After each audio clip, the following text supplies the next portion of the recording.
Support comes from the Missouri Forest Products Association. Missouri produces wood pallets, railroad ties, white oak barrels, hardwood floors, and more.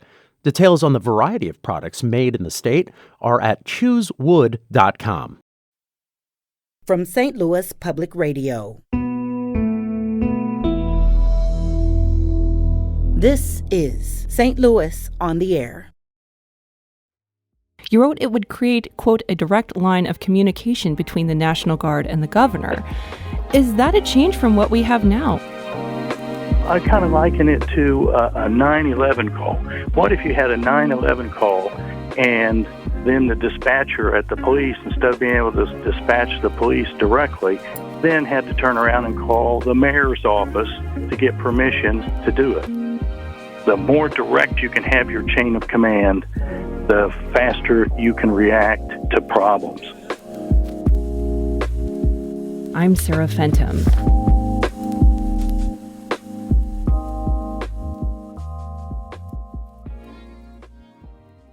Amendment 5. Shall the Missouri National Guard, currently under the Missouri Department of Public Safety, be its own department, known as the Missouri Department of National Guard, which shall be required to protect the constitutional rights and civil liberties of Missourians. The amendment has sparked very little attention, but Steve Danner, the former Adjutant General of the Missouri National Guard, is on board and hopes voters approve it. Appointed by the governor in 2009, Danner served in the Guard's top position until 2019. His service included National Guard deployments during the 2011 Joplin tornado and the 2014 protests in Ferguson. General Danner, thanks so much for being here today. Sarah, I'm glad to be here and talk about Amendment 5 with you. Great. So what's your elevator pitch for why you think Missourians should vote yes on this amendment? Well, let me give a background of the National Guard. Sure. In the National Guard, we wear two hats. We work for the President of the United States and the active Army or Air Force, as it were, depending upon the overseas mission, etc. And our other hat is a state hat where during state emergencies, floods, tornadoes, etc., we would work under the auspices of the governor. So 90% of, or over 90%, probably closer to 98% of the Guard's money is actually federal money, and we're mostly a federal-funded organization. So that's kind of the background of what we do. There's about a little over 11,000 in the Guard right now, Army and Air Guard, and we're responsible for maintaining our federal standards of training to be called to active duty overseas or to be prepared for an emergency here at home. Mm-hmm. And we saw that in the COVID pandemic, too. I know that the National Guard got deployed to help with vaccinations. Yes. Exactly. So there are a myriad of actions that the governor or the president can take. Mm-hmm. So when Missouri was first formed, the National Guard was always traditionally its own department. Mm-hmm. In the Reorganization Act of 1973, the Guard was relegated to an agency or division from a department.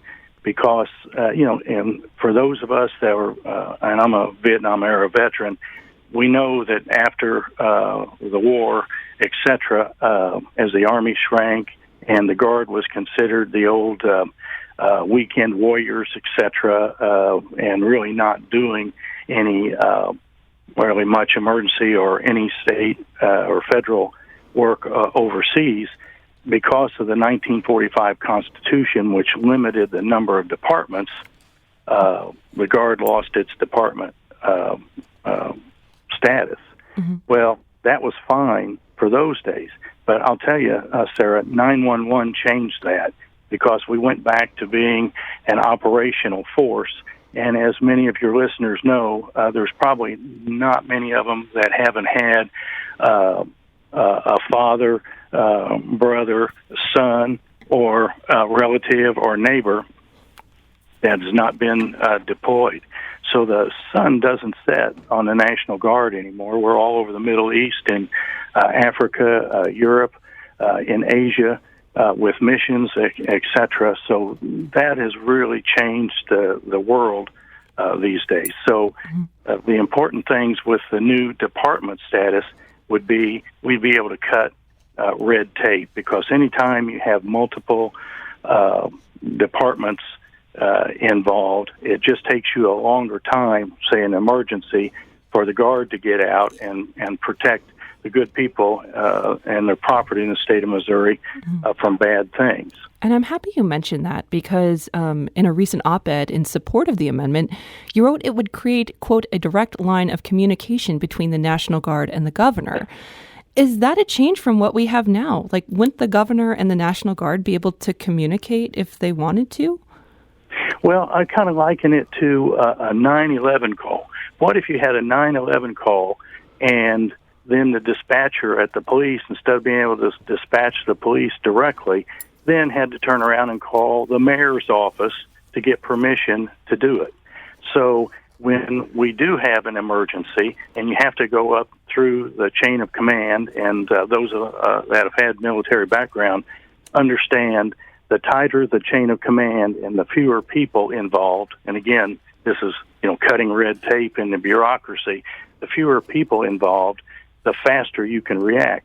So if the Adjutant General can just pick up the phone and directly call the governor, but it doesn't necessarily happen that way, and it didn't happen so often sometimes that way during my tenure, where you've got the Guard and then you've got to go through the public safety, and then public safety works with the governor, and you have to write an executive order, so the governor's lawyers are involved, public safety's lawyers get involved.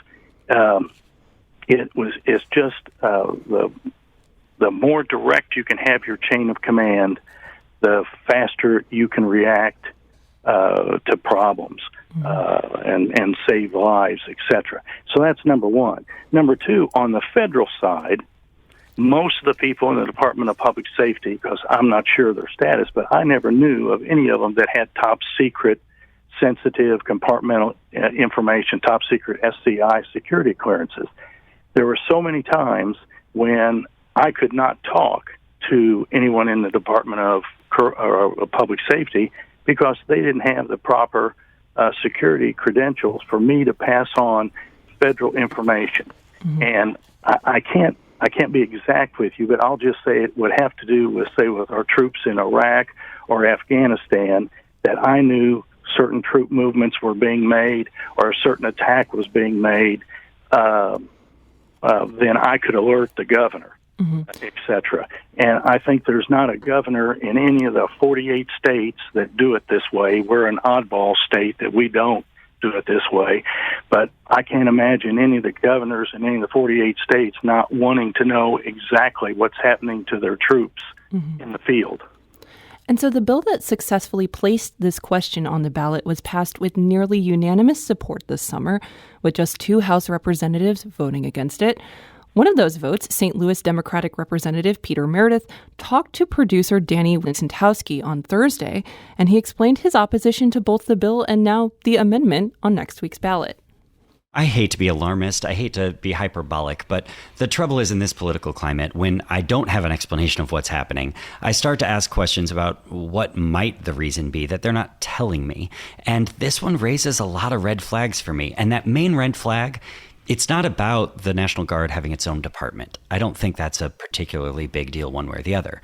It's about this language that would go in the Constitution with it that says that the duty of the National Guard is to protect the constitutional rights and civil liberties of Missourians.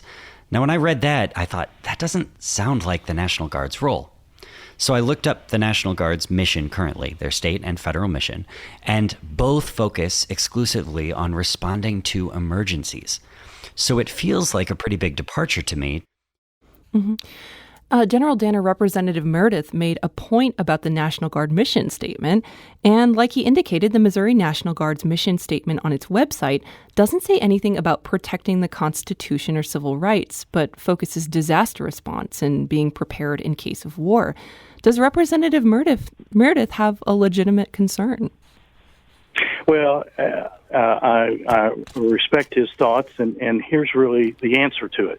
When you join the Guard or the Army, and all the veterans out there will recognize this, we swear allegiance not to the governor and not to the president. We swear allegiance to the Constitution, and we swear to uphold and protect the Constitution. The Guard, being in the U.S. Constitution, the militia, and in the Missouri Constitution, we are the only state entity that's mentioned in the early articles of either the U.S. Constitution or the state constitution. And in those Article 1, in those early articles, that's exactly where your Bill of Rights are attached to, where your personal rights and protections are, etc. So it's always been a given that that's been our job as an active force, an active Army, or as a Missouri National Guard, was to protect the good people of the state of Missouri from bad things. And so it's a little bit incongruous to me to think that anyone would think that way, but that's really the answer.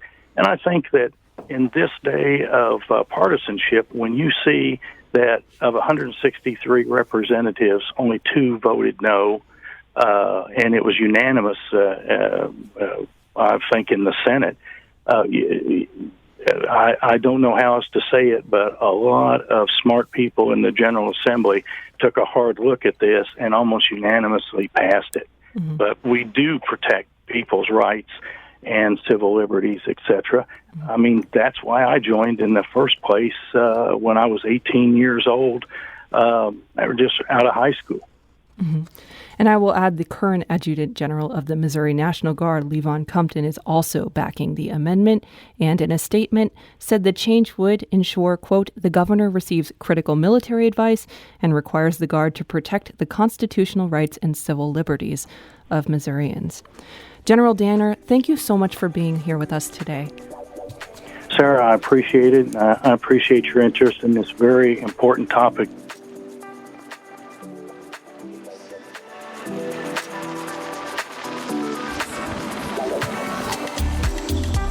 This episode was produced by Danny Wysentowski. Audio engineering and podcast design by Aaron Dorr. Our production intern is Avery Rogers. Our executive producer is Alex Hoyer. St. Louis on the Air is a production of St. Louis Public Radio. Understanding starts here. Our podcast proudly supports St. Louis artists by using music from Life Creative Group. Do you find yourself regularly listening to episodes of St. Louis on the Air? Suggest us to a friend you think might enjoy our conversations, and leave us a review and rating on Apple Podcasts on the App Store. It's the simplest way to help people discover our show. Thank you. St. Louis Public Radio is a member-supported service of the University of Missouri St. Louis.